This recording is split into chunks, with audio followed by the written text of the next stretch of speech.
ایک دن میری بھابھی میرے گھر آئیں اور بولی مجھے بیٹی کی شادی کے لیے کچھ پیسے چاہیے۔ تو میری بیوی نے کہا کہ تمہارا شوہر مر گیا ہے، تم لوگوں سے بھیک مانگو کیونکہ تمہیں لوگ بہت دیں گے۔ یہ سن کر بھابھی چلی گئیں اور میں بیوی کو شاباش دینے لگا کہ کچھ دیے بنا بھابھی سے جان چھوٹ گئی۔ تھوڑی دیر بعد میں بازار سے کھانا لینے گیا تو میری بھابھی وہاں پر بھیک مانگ رہی تھیں اور لوگ اسے ڈھیروں پیسے دے رہے تھے۔ مجھے دیکھتے بھابھی بولی، بیوی کا شکریہ ادا کرنا جس نے مجھے مشورہ دیا۔ میں گھر گیا اور بیوی کو پھٹے کپڑے پہنا کر سڑک پر چھوڑ آیا تاکہ وہ بھی بھیک مانگے۔ تبھی میرے قدموں تلے سے زمین نکل گئی جب ایک گاڑی سے میرا دروازے پر دستک ہوئی تو میری بیوی زبیدہ کہنے لگی کہ آئی ہوگی تمہاری بھابھی، جب سے تمہارے بھائی کا انتقال ہوا ہے اس نے تو ہمارے گھر کا راستہ ہی دیکھ لیا ہے۔ میں خود اپنی بھابھی کے آئے دن گھر آنے پر اور اس کی مجبوریاں سن سن کر تنگ آ چکا تھا۔ میں خود کماتا تھا، بس اتنا ہی ہوتا تھا کہ گھر کا خرچہ بامشکل پورا ہو رہا تھا اور اس پر میں اپنی بھابھی اور اس کے گھر کو نہیں پال سکتا تھا۔ کئی بار باتوں باتوں میں سنا چکا تھا کہ میں خود تنخواہ دار ملازم ہوں، میں بھلا آپ کے اخراجات کیسے اٹھا سکتا ہوں۔ بھائی کے انتقال کو 1 سال ہو گیا تھا اور 1 مہینے میں 2-3 بار میری بھابھی گھر پر ضرور آتی تھیں، مجبوریاں سناتی رہتیں۔ میں چپ چاپ سنتا رہتا، کبھی 500 پکڑا دیتا تو کبھی 1000 کا نوٹ، اور میری بیوی زبیدہ مجھے غصے سے گھورنے لگتی، لیکن آج میں نے زبیدہ کے حوالے بھابھی کو کر دیا۔ میں نے کہا تم جانو اور تمہارا کام۔ میں چارپائی پر لیٹ کر سوتا بنا۔ میں نے کہا میرا پوچھے تو کہنا طبیعت ٹھیک نہیں ہے، سر میں درد ہے۔ میں نے منہ تک لحاف اوڑھ لیا۔ زبیدہ نے دروازہ کھولا تو سامنے شہناز بھابھی کھڑی تھیں۔ زبیدہ کہنے لگی اندر آئیے۔ وہ اندر آ گئی، آ کے کرسی پر بیٹھ گئی۔ کہنے لگی جمال کہاں ہے؟ ابھی تک آیا نہیں واپس؟ میری چارپائی صحن کے ایک کونے میں رکھی تھی۔ زبیدہ کہنے لگی سر میں درد ہے اس لیے سو گیا ہے، آپ بتائیے کیسے آنا ہوا؟ وہ کہنے لگی کیا بتاؤں، میں نے زینب کا رشتہ طے کر دیا ہے۔ اچھا رشتہ ہے، اس لیے سوچا کہ اس ذمہ داری کو بھی نبھا دوں تو بہتر ہے۔ زبیدہ کہنے لگی بھابھی یہ تو آپ نے بہت اچھا کیا۔ شہناز بھابھی کہنے لگی رشتہ تو طے کر دیا ہے لیکن سوچ رہی ہوں کہ اب شادی کیسے کروں۔ لڑکے والوں نے تو باتوں باتوں میں 10 چیزیں گنوا دی ہیں۔ یوں تو کہتے ہیں کہ ہمارے گھر میں کسی چیز کی کوئی کمی نہیں، ہم جہیز نہیں مانگتے، لیکن ساتھ ساتھ یہ بھی کہتے ہیں کہ جو آپ کی بیٹی کا ضرورت کا سامان ہے، جو آپ نے اپنی بیٹی کو دینا ہے، اس لیے اسے جس چیز کی ضرورت ہے دیکھ کر بھیجیے گا۔ اب تم بتاؤ ایسے حالات میں کیا کروں؟ یہاں تو میں بامشکل بچوں کو کھانا پینا پورا کرتی ہوں، دال روٹی کے علاوہ تو کچھ کھلاتی بھی نہیں، نہ میری گنجائش ہے۔ بیٹی کی شادی کیسے کروں؟ اور 3 بار وہ لوگ آئے ہیں، رشتہ پکا کرنے کے بعد تینوں بار چیزوں کی فرمائشیں بڑھنے لگی ہیں۔ کہتے ہیں فرنیچر چنیوٹی لکڑی کا دینا، وہ دیر تک چلتا ہے۔ پھر کہنے لگی فریج ہائر کا دینا، وہ اچھی کمپنی ہے۔ یہاں کھانے کے لالے پڑے ہوئے ہیں اور اس کی ساس تو باتوں باتوں میں 4 چیزیں گنوا کر چلی گئی۔ انکار کروں گی تو رشتہ ٹوٹ جائے گا، اور تمہیں تو پتہ ہے آج کل اچھے رشتے کہاں سے ملتے ہیں۔ زبیدہ کہنے لگی وہ سب تو ٹھیک ہے لیکن شہناز بھابھی آپ جانتی ہیں ہمارے گھر کے حالات بہت زیادہ اچھے تو ہیں نہیں۔ جمال کماتا ہے تو بس گھر کی دال روٹی چل جاتی ہے۔ اگر آپ یہ سوچ رہی ہیں کہ وہ زینب کی شادی پر جہیز دے گا تو ایسا تو ممکن ہی نہیں ہے۔ ہاں اگر 5-10 ہزار کی ضرورت ہوتی ہے تو اتنا تو وہ کر دے گا، لیکن اس سے زیادہ تو ہماری بھی بساط نہیں۔ بھابھی کہنے لگیں کہ نہیں، میں تم سے کیوں مانگوں، میں جانتی ہوں تمہارے بھی حالات نہیں، لیکن میرے بھائیوں نے تو اکرام کی موت کے بعد پلٹ کر پوچھا تک نہیں۔ مجھے تو لگا تھا کہ کچھ چاچا دے دے گا، کچھ ماموں دے دیں گے تو میری بچی اپنی گھر کی ہو جائے گی۔ میں تو ان کے گھر بھی جا کر شرمندہ ہو کر واپس لوٹ آئی ہوں۔ صاف انکار کیا ہے انہوں نے۔ یہاں بھی یہی لگتا ہے کہ خالی دامن ہی جانا پڑے گا۔ زبیدہ کہنے لگیں دیکھیں آپ بیوہ ہیں، آپ کو زکوٰۃ اور صدقہ لگتا ہے، شوہر آپ کا ہے نہیں، بیٹا آپ کا بہت چھوٹا ہے، بیٹی جوان ہے تو آپ بھیک کیوں نہیں مانگ لیتی؟ ارے بھیک مانگیں بولیں کہ زکوٰۃ صدقہ دے دو، مجھ پر لگتا ہے لوگ زکوٰۃ میں اچھے خاصے پیسے دے دیتے ہیں، ہو سکتا ہے اتنے پیسے ہو جائیں کہ بیٹی کو عزت سے بیاہ سکیں۔ زبیدہ کی بات سن کر شہناز بھابی کہنے لگیں، زبیدہ یوں تو میں یہ کام بھی کر ہی لوں، لیکن زینب کے سسرال والوں نے دیکھ لیا تو کیا کہیں گے، کہیں رشتہ ہی نہ ختم کر دیں۔ زبیدہ کہنے لگی، رہنے دیں، انہیں بس جہیز سے غرض ہے، جہیز آپ کہاں سے لاتی ہیں اس بات سے انہیں کوئی فرق نہیں پڑتا، ویسے بھی آپ نے کون سا ان کے محلے میں جا کے مانگنا ہے، ارے یہ گلی ختم ہوتے ہی بازار شروع ہو جاتا ہے، چہرہ چھپا کر مانگنا شروع کر دیں، کوئی پہچانے گا بھی نہیں۔ کہنے لگی، اچھا ٹھیک ہے۔ زبیدہ کے کہنے پر شہناز بھابی جا چکی تھیں۔ میں نے جلدی سے اپنا لحاف پیچھے کیا اور شکر ادا کیا۔ زبیدہ ہنسنے لگی، کہنے لگی، دیکھ لو کیسا الو بنایا میں نے تمہاری بھابی کو۔ میں نے کہا تم نے بہت اچھا کیا، اب ہم روز روز کہاں ان کو پیسے دیتے رہیں گے اور کہاں سے پیسے لائیں گے۔ وہ کہنے لگی، چلو بلا ٹلی۔ یہ کہہ کر وہ کھانا بنانے لگی۔ میں نے کھانا کھایا، اگلے روز میں کام پر چلا گیا۔ کچھ دن بعد میں نے دیکھا کہ جب میں اپنی گلی کے موڑ کو مڑ رہا تھا تو سب سے پہلے شہناز بھابی کا گھر آتا تھا۔ ان کے گھر میں نے ڈھیر سارے پھل کی پیٹیاں دیکھیں۔ ایک آدمی پھل کی پیٹیاں ان کے گھر میں رکھ رہا تھا۔ میں نے کہا، یہ سب کیا ہے؟ کہنے لگا، یہ شہناز فکرنی کے لیے ہے۔ میں تو دیکھ کر حیران رہ گیا، اور تقریباً 10 سے 15 پیٹیاں تھیں، جس میں آم تھے، کیلے تھے، آڑو تھے، موسم کا ہر پھل تھا۔ میں حیران رہ گیا کہ ایسا بھی کون سا امیر شخص شہناز بھابی کو مل گیا۔ 4 دن میں ان کے گھر میں پھل آنے لگے۔ اس کے بعد کچھ لوگوں نے راشن کی بوریاں بھی ان کے گھر پر رکھیں۔ دال، چاول، گھی، آٹا، نہ جانے کیا کچھ تھا۔ لگ رہا تھا جیسے 6 مہینے کا اکٹھا راشن کسی نے ڈال دیا۔ شہناز بھابی نے جب مجھے دیکھا تو کہنے لگیں، آؤ آؤ جمال، اندر آ جاؤ۔ میں نے کہا، بھابی یہ سب کیا ہے؟ تب تک وہ لوگ سارا سامان رکھ کر جا چکے تھے۔ کہنے لگی، بس وہی زبیدہ نے کہا تھا کہ میں لوگوں سے مانگ لیا کروں، یہ امیر آدمی جا رہا تھا، اس نے یہ سب مجھے دے دیا، اللہ اس کا بھلا کرے۔ یہ سن کر میں بڑا حیران ہوا۔ کہنے لگیں، تمہیں بھی کچھ چاہیے تو لے جاؤ۔ میں نے بہت انکار کیا، لیکن پھر بھی انہوں نے مجھے کافی کچھ دے دیا تھا۔ جب میں شاپر بھر بھر کر گھر لے کر آیا تو زبیدہ مجھے دیکھنے لگی، کہنے لگی، کیا بات ہے، یا کوئی لاٹری لگ گئی ہے تمہاری؟ میں نے جب اسے اصل بات بتائی تو اسے تو اپنے کانوں پر یقین نہیں ہو رہا تھا۔ کہنے لگی، ایسا بھی کون سا امیر شخص مل گیا، مجھے تو یقین ہی نہیں آ رہا۔ میں نے کہا، چلو کبھی کبھی قسمت جاگ جاتی ہے، اچھا ہے 6 مہینے تک کا راشن تو مل گیا۔ کہنے لگی، اور جو اگلے مہینے ان کی بیٹی کی شادی ہے اس کا کیا ہوگا؟ میں نے کہا، یہ ہمارا سر درد نہیں ہے، تم چھوڑو، یہ راشن سنبھالو۔ لگ رہا ہے کہ شہناز بھابی نے 15 دن کا راشن تو مجھے ہی پکڑا دیا۔ جلدی سے زبیدہ نے سامان راشن کے ڈبوں میں ڈالا۔ میں بھی بے فکر ہو گیا تھا، لیکن میری حیرت کی انتہا اس وقت نہیں رہی جب چند دن بعد میں نے شہناز بھابی کے گھر سے ایک پینٹ کوٹ والے شخص کو باہر نکلتے دیکھا۔ وہ شہناز بھابی کو شاید پیسے دے کر گیا تھا، کیونکہ شہناز بھابی کے ہاتھ میں نوٹوں کی گڈیاں تھیں۔ میری تو یہ سب دیکھ کر آنکھیں پھٹی کی پھٹی رہ گئیں۔ اتنے پیسے! وہ آدمی اپنی گاڑی میں بیٹھ کر جا چکا تھا۔ شہناز بھابی نے مجھے دیکھا تو نوٹ اپنے پیچھے چھپا لیے۔ میں نے کہا، بھابی اتنے پیسے؟ کہنے لگی، ہاں، وہ زینب کی شادی ہے نا، تو یہ اس کے لیے ہیں، یہ بہت امیر آدمی ہے، مجھے پورے 5 لاکھ دے کر گیا ہے۔ کہنے لگا، اپنی بیٹی کی شادی کے لیے رکھ لو۔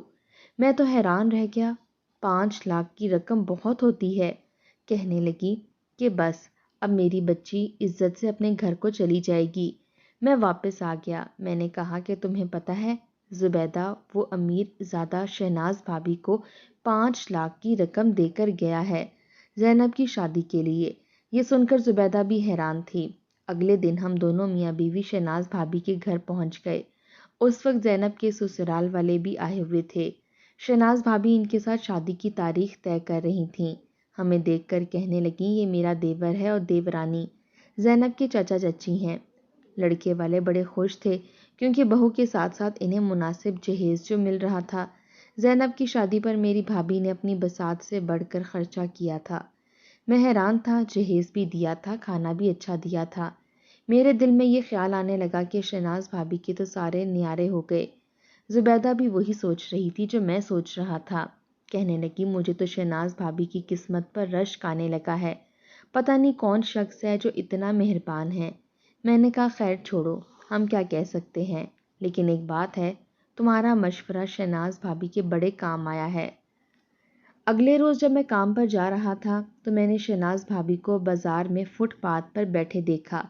چہرہ چھپائے وہ ہر ایک سے یہی کہہ رہی تھیں کہ کوئی صدقہ زکوٰۃ دے دو، میرا شوہر مر چکا ہے، کوئی میری مدد کر دو۔ لوگ بھی فٹ پاتھ کے پاس سے گزرتے، کوئی 100، کوئی 50، کوئی 500 ان کے آگے پھینک کر چلا جاتا۔ میں حیران تھا کہ آخر شہناز بھابی کو اتنے پیسے کیوں مل رہے ہیں، ورنہ باقی فقیروں کو کوئی 10 کا سکہ دیتا تھا یا 5 کا سکہ، کوئی بہت بڑا دل کرتا تو 20 روپے کا نوٹ دے جاتا، لیکن ان کو تو 100، 50، 500 اس سے کم کچھ مل ہی نہیں رہا تھا۔ روز کے حساب سے وہ 10,000 تو یوں ہی کما لیتی ہوں گی۔ زینب اپنے گھر میں بڑی خوش تھی کیونکہ اچھا جہیز لے کر گئی تھی۔ پھر جیسے ہی گرمیوں کا مہینہ شروع ہوا میں نے دیکھا کہ شہناز بھابی کے گھر میں اے سی لگ رہا تھا۔ میں تو یہ دیکھ کر حیران ہوا۔ ایک ہم لوگ تھے، دن بھر محنت کرتا تھا، پھر جا کر مجھے 500 مزدوری ملتی تھی۔ زبیدہ دن بھر محلے والوں کے کپڑے سیتی تھی تو اسے دن میں 600-700 مل جاتا تھا۔ یوں ہمارے گھر کی روزی روٹی چل رہی تھی۔ بچے چھوٹے تھے، اسکول جاتے تھے۔ میں نے جب زبیدہ سے کہا کہ شہناز بھابی نے تو اپنے گھر میں اے سی لگوا لیا ہے تو وہ بھی حیران ہوئی تھی۔ کہنے لگی کیا ہو گیا، تمہیں ہوش میں تو ہو؟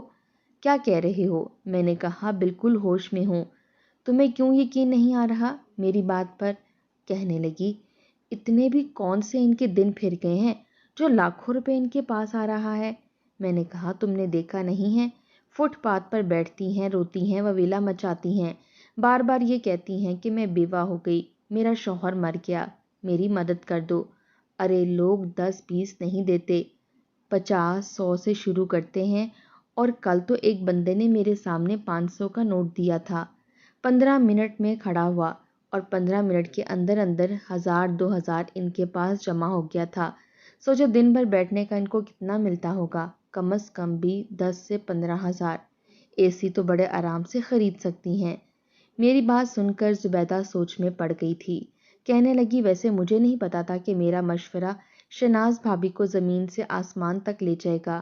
ارے ہم تو سوچ بھی نہیں سکتے، یہاں لائٹ جاتی ہے تو ہمیں بچوں پر پنکھے جھلنے پڑتے ہیں، آدھی رات بچوں کو ہوا دے دے کے گزر جاتی ہے، لوڈ شیڈنگ دن بدن بڑھنے لگی ہے، جیسے جیسے گرمی بڑھے گی لائٹ بس چند گھنٹے آئے گی اور پورا دن جائے گی، اور یہاں انہوں نے اے سی لگوایا ہے تو یقیناً بیٹری کا پنکھا بھی لگوا لیا ہوگا۔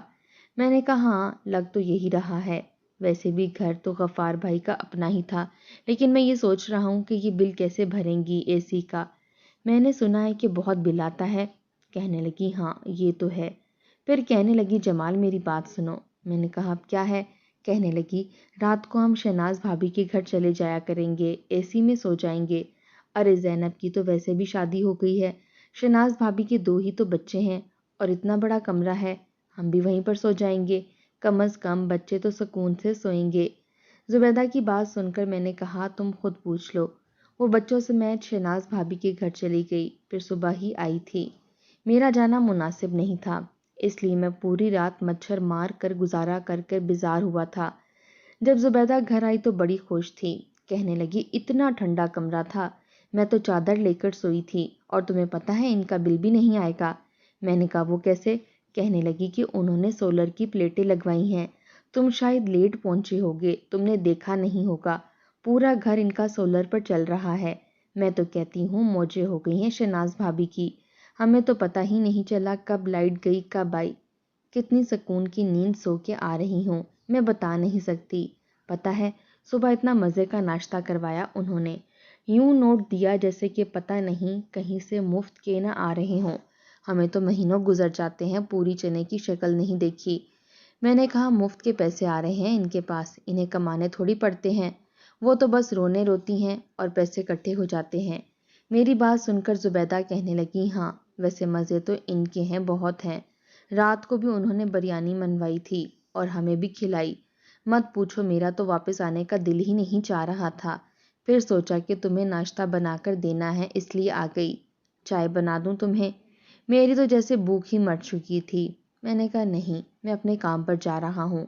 آج پورا دن میرا کام پر گزرنے لگا۔ ارے مفت کی کمائی تو میری بھابھی کر رہی تھیں۔ اتنے اچھے دن تو اس کے اس وقت بھی نہیں تھے جب اس کا شوہر زندہ تھا۔ غفار بھائی کی کمائی تو مجھ سے بھی کم تھی۔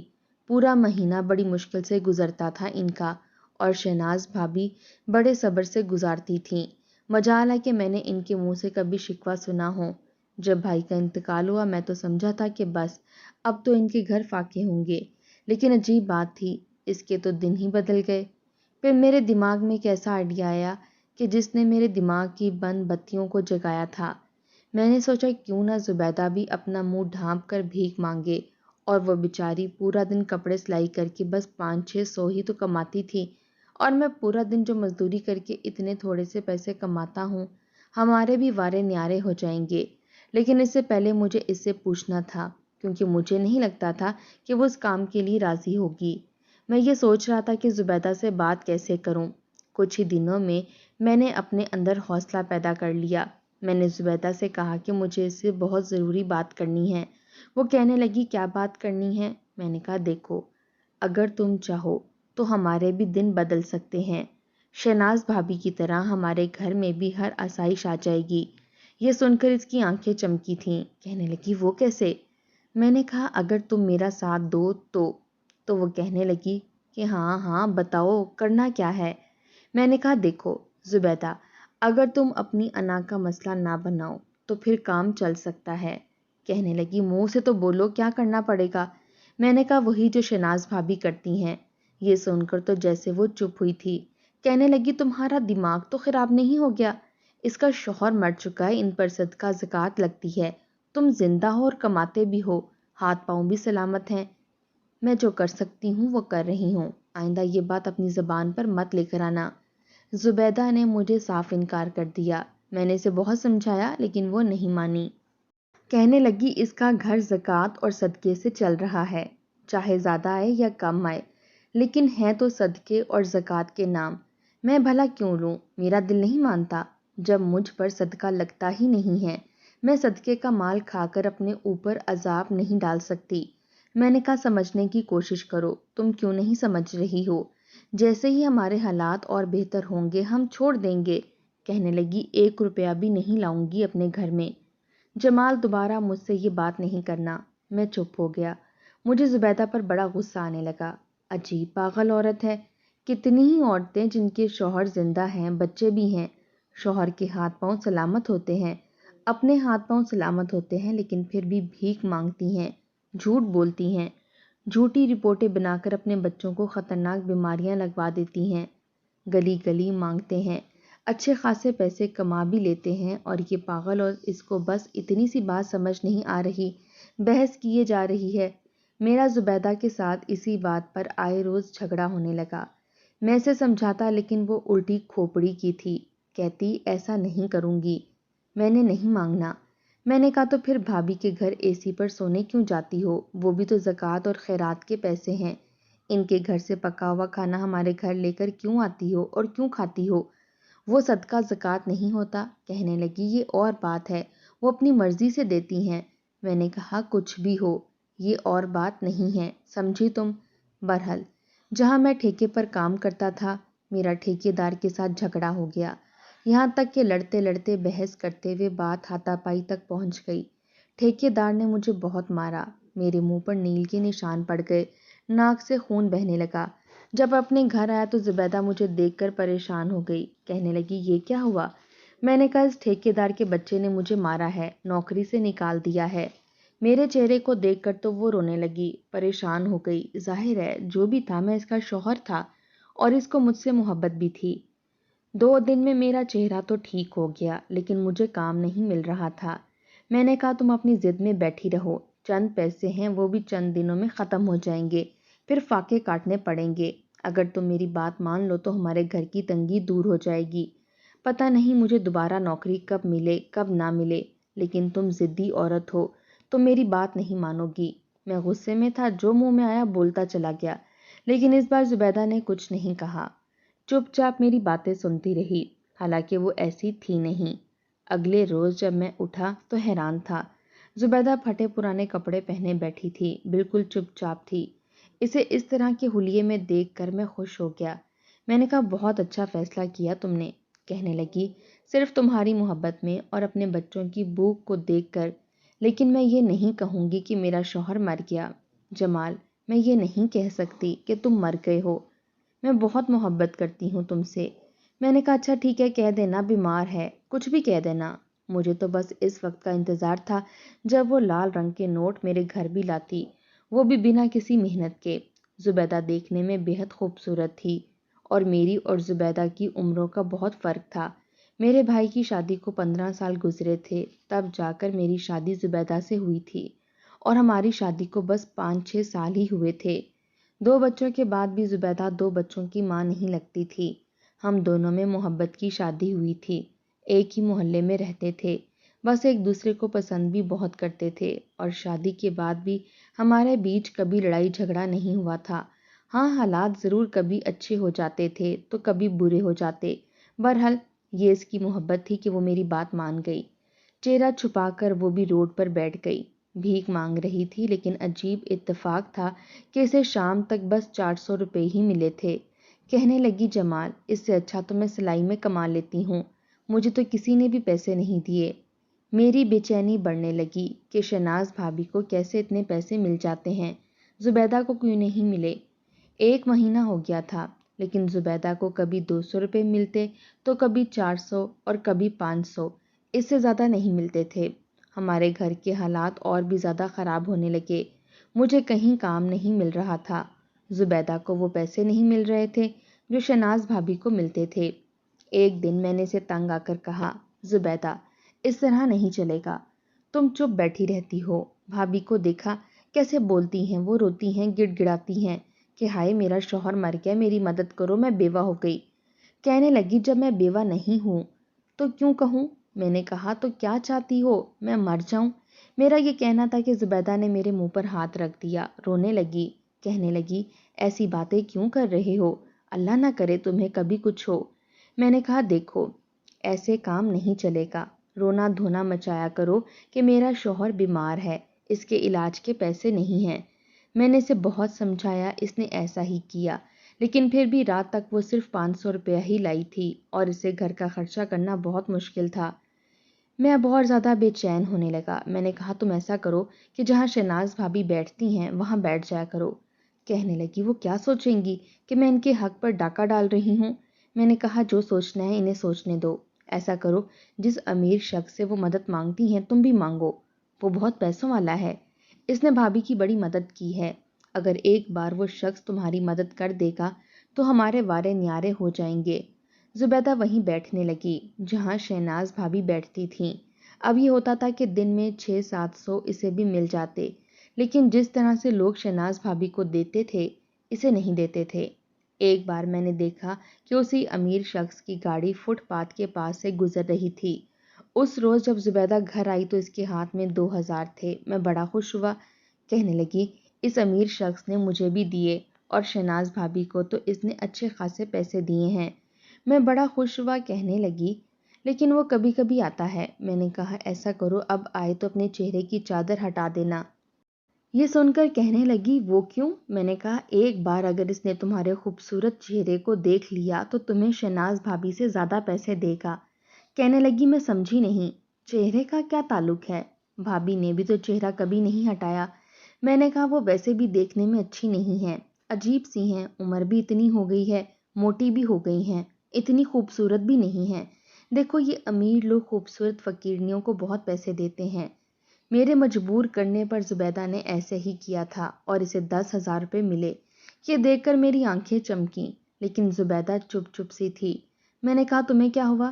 کہنے لگی آج مجھے اس شخص نے شہناز بھابی سے زیادہ پیسے دیے۔ پھر کہنے لگا تم تو بڑی پیاری ہو، کیا ہوا ہے تمہارے شوہر کو؟ میں نے کہا کہ وہ بیمار رہتا ہے، کما نہیں سکتا۔ پھر اس شخص نے کہا کہ اگر تم میرے گھر آ جاؤ تو میں تمہیں اچھی خاصی رقم دوں گا۔ یہ سن کر میں نے کہا کہ تو تم چلی جاتی؟ کہنے لگی جمال پتہ نہیں کیوں مجھے بڑی بے چینی ہو رہی ہے، مجھے وہ شخص اچھا نہیں لگتا۔ میں نے کہا لو یہ کیا بات ہوئی؟